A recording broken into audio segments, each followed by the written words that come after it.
Hello, so today we're going to be solving the first few multiple choice questions of the physics specimen paper for higher level. So let us get started. So the first question says a car travels with an initial speed of 16 meters per second. This is u. It decelerates at 4 meters per second. This is acceleration. And it stops. This is v. So we know that initial velocity is equal to 16. Acceleration equals -4 because it decelerates, and velocity, final velocity, is equal to 0 because it stops. So now given that we have these three variables and we're looking for s, which is the distance, we are going to use the equation v squared equals u squared plus 2as. So 0 equals 16 squared plus 2 times -4s. So now this gives us -16 squared over -8 equals s. The negatives cancel out. So if we simply type 16 squared over 8 into our calculator, we get 32 meters as our answer. Okay. So now let's go to the next question. A block of mass 2 kilograms accelerates from a speed of 15 meters per second to a speed of 20 meters per second without changing direction. What impulse acts on the block? So this is a momentum question. This is a momentum question. And we're asked to find J, which is the same as delta P. So we have the initial velocity and we have the final velocity. So delta P, this is, you should know this, is equal to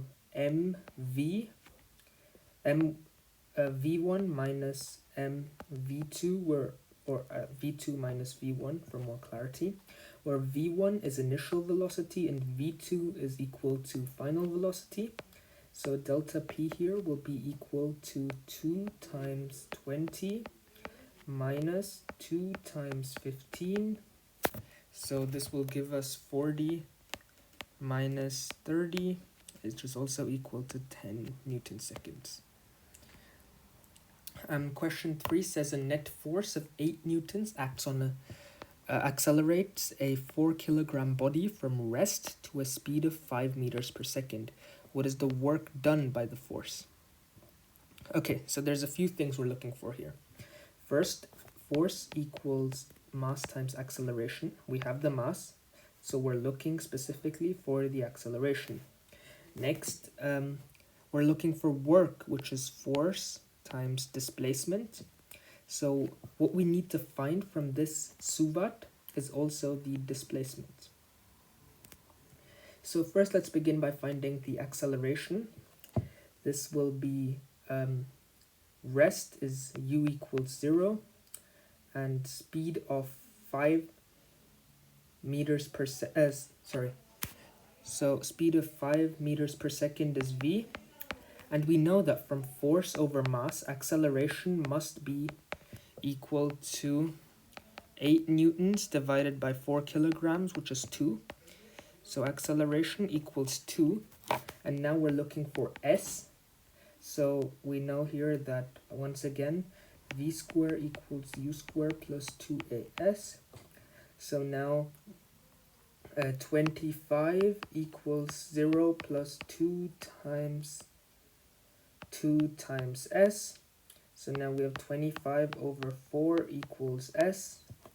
So now we know that force times displacement is work. So we have 4 times 2 times 25, and 25 over 2, over 4. And these 4's cancel out, giving us 2 times 25, which gives us option A, 50. Now let's do question 4. A disk of mass m and radius r is on a horizontal frictionless table. Two equal and opposite forces, each of magnitude f, act on the disk. The moment of inertia of the disk about its axis is half mr squared. What is the angular acceleration of the disk?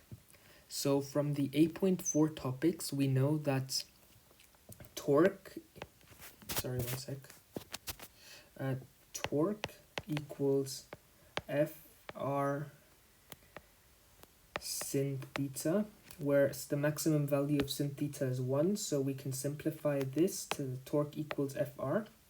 And we also know that torque equals IA, where I is moment of inertia and A is the angular acceleration. So if we equate these two torques, we get Fr in this direction and Fr in this direction, which equals 2Fr. So 2Fr equals IA, and we know that 2Fr equals, and the moment of inertia is given here, is half mr square. So half mr square A. Now we can cancel one radius, and we can multiply out the two to give us 4F equals mRA. So if we rearrange for angular acceleration, we get 4F over mr equals A, so option D is the right answer. Now this one says a person stands in an elevator. The total mass of the person and the elevator is 800 kilograms. The elevator accelerates upward at 2 meters per second. What is the tension in the cable? So we know that net acceleration is 2 meters per second. So downwards, let's draw the free body diagram. We must have a mass of mg, and upwards we must have ma, and we know that mg will be equal to 800 times 9.81, but for the purposes of this, you can see that the numbers here are all nice numbers. So they're all separated by large gaps, so we can approximate it to be 10, which will give us 8,000 newtons downwards. And upwards, we know that this will be equal to the tension. So we know that the actual net acceleration is equal to 800 times 2, which is 1600. So what we're given here, the tension minus the weight must equal net acceleration, net force, sorry. Therefore, tension must equal to net force plus weight, which in this case will be tension equals 8,000 plus 1600, and this will give us 9,600 newtons. And if we just divide by the 1,000, we put a decimal point here and put a kn, so our option must be answer D. Okay, so let's now move on to the next question. An object is released from rest in a vacuum at a height h above the Earth's surface. As the object falls, it passes a point at height 0.75 h above the surface. What is the kinetic energy of the object at the height 0.75 h and the gravitational potential energy of the height of the object at a height of 0 of h? So basically what you need to know here is that energy is always conserved. So gravitational potential energy at the top will equal kinetic energy at the bottom. And all throughout, kinetic and gravitational potential energy will always sum up to a constant value. So now, if you know that, you can say that gravitational potential energy at the top, let's just draw a quick diagram. So this is height h, there's a ball here, and at some point here, 0.75 h above the ground is where the ball is now. So we're asked to find the kinetic energy at a height of 0.75 h. So now this is basically the exact same as the gravitational potential energy at the height of 1 minus 0.75. So this is the exact same as the gravitational potential energy at 0.25 h, as energy is always conserved. So we can say that the numerator is actually mgh times 0.25, And we know that the denominator has to be mgh, as it's just the gravitational potential energy. We can instantly see that this and this cancel, leaving us with 0.25. And if we convert this into a fraction, we get 1/4, so option B is the right answer. Now, this question says a cylinder of mass and radius rotates at a constant circular speed about an axis through its center. The rotational kinetic energy of the cylinder is K. The moment of inertia is half mr squared. A second cylinder has mass 2m, radius 2r, and rotates with angular speed 2w. What is the rotational kinetic energy of the second cylinder? So we know that rotational kinetic energy is equal to half IW square, where I is moment of inertia and W is equal to angular velocity. So therefore we can say that half times half mr square times W square is equal to EK, or K as they've given it in the question. So half times a half gives us a fourth, mr squared W square equals K.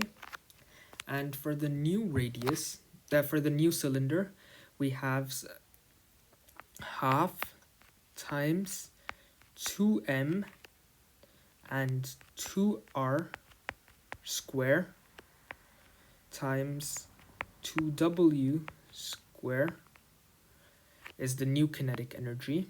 So we're going to call this EK. So EK will then be equivalent to a half times a half gives us a fourth.